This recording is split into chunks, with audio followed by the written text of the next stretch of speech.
اب بڑے مزے کی بات آ رہی ہے اسی کانٹیکس میں. وَكَيْفَ أَخَافُ مَا أَشْرَكْتُمْ، اور کیسے ڈروں میں ان ہستیوں سے جن کو تم نے اللہ کے مقابلے پہ ٹھہرا لیا ہے شریک. وَلَا تَخَافُونَ أَنَّكُمْ أَشْرَكْتُمْ بِاللَّهِ، حالانکہ تم تو ڈر نہیں رہے ہو شرک کرتے ہوئے اللہ کے ساتھ اور ہستیوں کے بارے میں.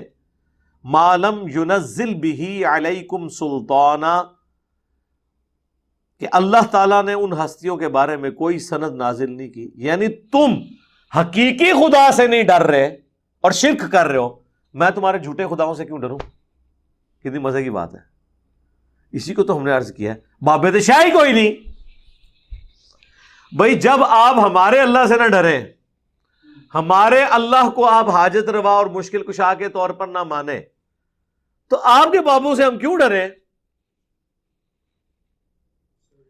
ٹھیک ہے.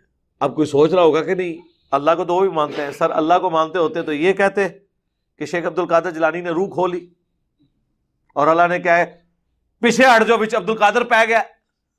سنا نا بابے دا عبد القادر پہ گیا نہیں کوئی پلوان لڑنے سے آ گیا تو اللہ تعالیٰ نے بھی کہا پیچھے ہٹ جاؤ بھائی ہوں تو بڑا پلوان آ گیا. ٹھیک ہے. جب آپ خدا کے مقابلے پہ ان ہستیوں کو ذکر کریں گے تو ہم اسی طریقے سے اس کا ذکر کریں گے نا جو آپ نے ٹھہرا دیا ہے، بغیر اس چیز کو ڈسکس کیے کہ انہوں نے یہ کیا تھا یا نہیں. یہ بات اب ثانوی ہے، اس وقت تو توحید کا مسئلہ ڈسکس ہو رہا ہے. جس ہستی کو لائیں گے ہم اس ہستی کو ڈسکس کریں گے. تو ابراہیم علیہ السلام کہنے لگے کہ جب تم جھوٹے خداؤں کے ماننے والے سچے خدا سے نہیں ڈر رہے تو میں سچے خدا کا ماننے والا جھوٹے خداؤں سے کیوں ڈروں؟ کیوں ان کے بارے میں ایسا عقیدہ رکھوں کہ وہ مجھے کوئی نقصان پہنچا سکتے ہیں؟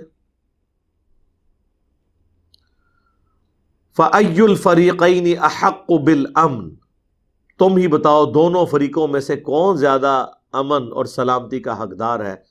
اِن كُنتُمْ تَعْلَمُونَ، اگر تم واقعی کوئی چیز جانتے ہو تو بتاؤ اکیلے خدا کا ماننے والا وہ زیادہ نہ ڈر ہونا چاہیے اس حوالے سے کہ آخرت میں اسے امن ملے گا،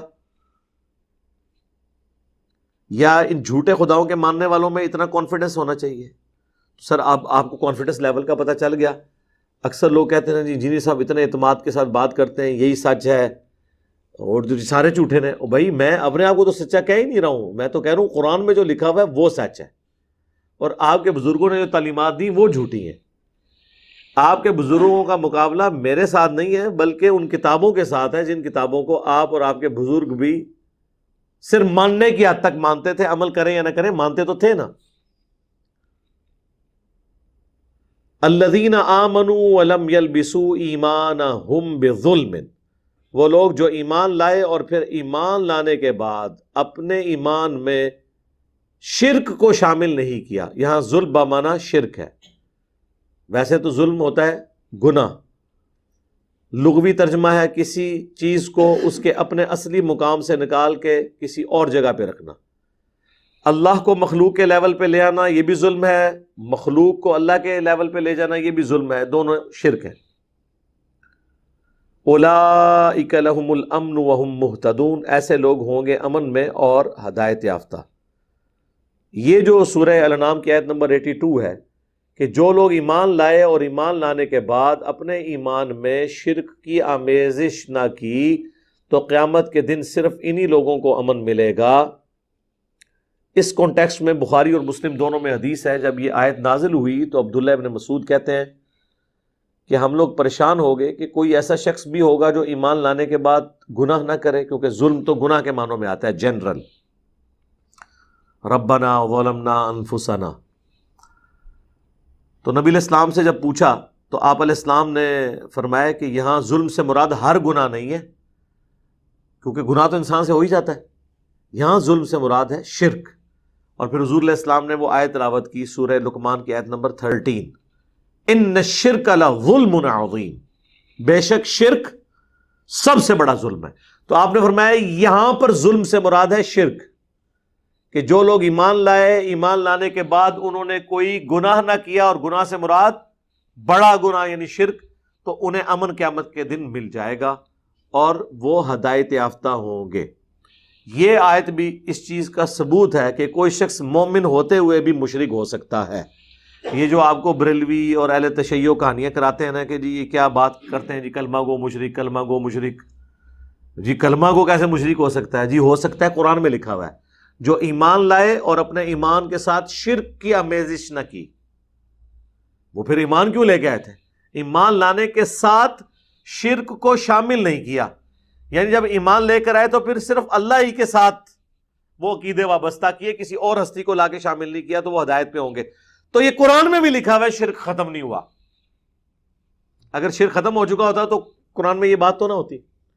لہٰذا میں نے جب وہ ویڈیو ریکارڈ کروائی تھی نا، مجھے اپنے بعد تم سے شرک کا خوف نہیں، تو اس میں نے یہ آیت بھی کوٹ کی تھی، اور جو ریسرچ پیپر ہے دعا صرف اللہ ہی سے، اس میں اس ٹاپک کو ڈسکس کیا ہے کہ شرک ختم نہیں ہوا، اس میں بھی یہ آیت کوٹ کی، اور اس کے کانٹیکسٹ میں بخاری اور مسلم کی حدیث کوٹ کی کہ ایمان لانے کے بعد بھی کوئی شرک کی آمیزش کر سکتا ہے۔ اور خود نبی علیہ السلام کہہ رہے ہیں کہ یہاں ایمان لانے کے بعد عام گناہ کرنا مراد نہیں ہے، ایمان لانے کے بعد شرک بھی مراد ہے۔ سورہ یوسف میں بھی آیا کہ اکثر لوگ اللہ پر ایمان اس حال میں لا رہے ہیں کہ وہ ساتھ شرک بھی کر رہے ہوتے ہیں۔ ایون مشرکین عرب اللہ کو تو مانتے تھے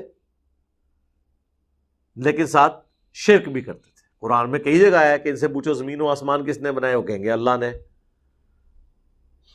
سورۃ المومنون میں تو تفصیل کے ساتھ ایک ایک چیز پوچھی گئی، تو پھر اینڈ پہ اللہ نے کہا کہ جب تم مانتے ہو کہ یہ سب کچھ اللہ نے بنایا تو پھر اللہ کے ساتھ اور ہستیوں کو شریک کیوں ٹھہرا رہے ہو؟